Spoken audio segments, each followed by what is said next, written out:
Hello students, 11th class में हम quadratic equations का टॉपिक कवर कर रहे हैं जेई वाली क्लास में।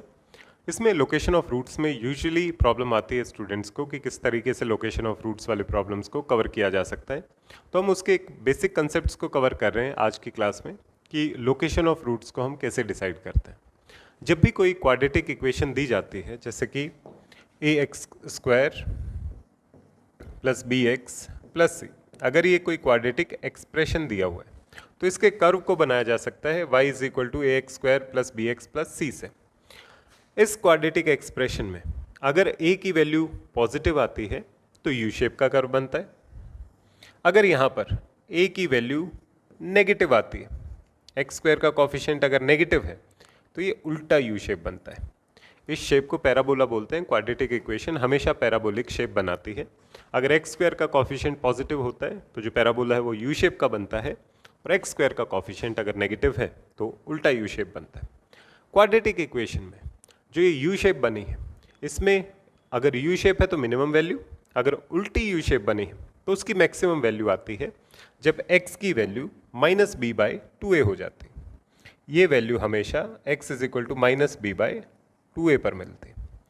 आपने क्वाड्रेटिक इक्वेशन में रूट्स भी निकाले होंगे, वो होते हैं -b plus minus square root b² - 4ac divided by 2a। इस एक्सप्रेशन को अगर रीअरेंज करें -b/2a plus minus square root b² - 4ac divided by 2a, ये एक्सप्रेशन बनता है। इसमें ये जो x is equal to -b/2a है, ये सेंटर वाली वैल्यू है। इसमें अगर ये square root b² - 4ac/2a value add कर देते हैं तो मुझे एक रूट मिलता है। अगर इसी वैल्यू में सेम वैल्यू को सब्ट्रैक्ट कर देते हैं, सेम डिस्टेंस पीछे चलते हैं, तो मुझे दूसरा रूट मिलता है। यहाँ पर अल्फा हो जाएगा -b minus square root b² - 4ac/2a, beta हो जाएगा -b plus square root b² - 4ac divided by 2a। तो एक रूट अल्फा है, एक रूट बीटा है, और दोनों का जो सेंटर पॉइंट है वो है x is equal to -b/2a। ये हम क्वाड्रेटिक इक्वेशन के बारे में बेसिक जानते हैं। ठीक है, अगर क्वेश्चन दिया जाए लोकेशन ऑफ रूट्स के बारे में कि अल्फा और बीटा के ऊपर कुछ कंडीशन है कि वो किसी नंबर से आगे होने चाहिए, या फिर अल्फा और बीटा किसी नंबर के दोनों तरफ होने चाहिए, या फिर अल्फा और बीटा किसी नंबर से पीछे होने चाहिए, ये 3 कंडीशन हो सकती हैं। तो उस कंडीशन को हम कवर करने की कोशिश करते हैं आज की क्लास में। ठीक है, अगर सबसे पहली कंडीशन आती है both roots are greater than a number d। both roots are greater than, let say कोई नंबर है d। इसका मतलब सिचुएशन ये है कि कोई क्वाड्रेटिक इक्वेशन है, अगर मैं उसका कर्व बनाता हूँ, लेट से यू शेप की क्वाड्रेटिक इक्वेशन है, अगर ऐसा कर्व बनाता हूँ तो एक रूट अल्फा यहाँ आएगा, एक रूट बीटा यहाँ पर आएगा। ये बोल रहे हैं कि जो बोथ रूट्स हैं, दोनों के दोनों रूट्स हैं, these are greater than a value d। कोई d पॉइंट है, उससे दोनों के दोनों रूट्स आगे की तरफ आने चाहिए। अब इसको कैसे सॉल्व किया जा सकता है? अगर मुझे इस कंडीशन को सॉल्व करना है तो मुझे 2-3 बातों का ध्यान रखना पड़ेगा। सबसे पहले कि दोनों के दोनों रूट्स एग्जिस्ट करने चाहिए, तभी तो मैं उनको कंपेयर कर सकूंगा कि d से ज़्यादा बड़ी उनकी वैल्यू है या नहीं। अगर both roots should exist, both roots should exist, इसका मीनिंग ये हुआ कि जो डिस्क्रिमिनेंट है, क्वाड्रेटिक इक्वेशन में जो रूट्स निकालूंगा, रूट्स तभी एग्जिस्ट करते हैं जब डिस्क्रिमिनेंट की वैल्यू ग्रेटर देन और इक्वल टू 0 होती है। तो डिस्क्रिमिनेंट जो b² - 4ac की वैल्यू है should be greater than equal to 0। ये कंडीशन लगा देंगे, अल्फा और बीटा रियल नंबर लाइन पे दिखाई देने शुरू हो जाएंगे। ठीक है, अब दिखाई देने तो शुरू हो गए हैं, अल्फा और बीटा d से आगे की तरफ आने चाहिए। अगर अल्फा और बीटा d से आगे की तरफ होने चाहिए तो मैं एक और कंडीशन लगा सकता हूँ, दूसरी कंडीशन, कि जो अल्फा और बीटा अगर d से आगे हैं तो जो अल्फा और बीटा का जो सेंटर पॉइंट है, जो इस क्वाड्रेटिक इक्वेशन का ये जो मिनिमा बन रहा है, यहाँ पर जो सेंटर पॉइंट है वो d से आगे की तरफ होना चाहिए। तो जो इनका सेंटर पॉइंट है अल्फा और बीटा का, हमने देखा वो x is equal to -b/2a पर आता है। तो इसका मतलब ये हुआ कि जो x is equal to -b/2a है वो उस d से आगे आना चाहिए। अल्फा और बीटा दोनों अगर d से आगे हैं तो उनका सेंटर पॉइंट भी d से आगे होना चाहिए। तो ये जो -b/2a वैल्यू है, that should be greater then और इक्वल टू हो सकता है इक्वल टू नहीं हो सकता है, क्योंकि जो सेंटर पॉइंट है अगर अल्फा इसके इस तरफ है, डी उसके भी उस तरफ है, तो it should always be greater than D. जो सेंटर पॉइंट है वो डी से आगे आना चाहिए, क्योंकि डी और सेंटर पॉइंट के बीच में कोई ना कोई अल्फा तो आएगा ही, तो इसका मतलब इक्वल साइन पॉसिबल नहीं है। तो minus b by two a center वाली लाइन डी से आगे आनी चाहिए। थर्ड कंडीशन लगा सकते हैं।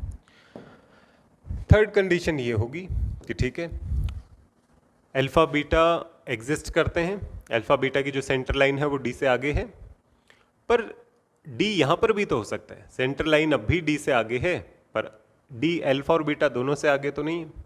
तो इस कंडीशन के लिए मैं ये कंडीशन लगा सकता हूँ कि अगर ये यू शेप कर्व है तो डी पर जो क्वाड्रेटिक एक्सप्रेशन की वैल्यू है वो पॉजिटिव आनी चाहिए।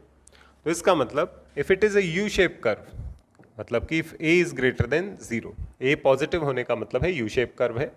If A is greater than zero, then d पर जो फंक्शन की वैल्यू बनेगी, इस पॉलिनोमियल की वैल्यू बनेगी, तो आप एफ ऑफ डी बोल सकते हैं, या फिर जो क्वाड्रेटिक एक्सप्रेशन में उसमें मैं जब डी को पुट करूंगा तो वो वैल्यू पॉजिटिव आनी चाहिए, should be greater than zero. ये कंडीशन लगा सकता हूँ। ये तो है जब ए की वैल्यू पॉजिटिव। अगर सेम कंडीशन में उल्टे यू कर्व के लिए करूँ, उल्टी यू शेप अगर बनेगी अगर ए की value negative, if A is less than zero, तो जो शेप बनेगी क्वाड्रेटिक इक्वेशन की वो उल्टा यू शेप बनेगी। यहाँ पे इसका अल्फा रूट आएगा, यहाँ पे बीटा रूट आएगा। कंडीशन हम लगा रहे हैं कि डी से अल्फा और बीटा दोनों आगे आने चाहिए।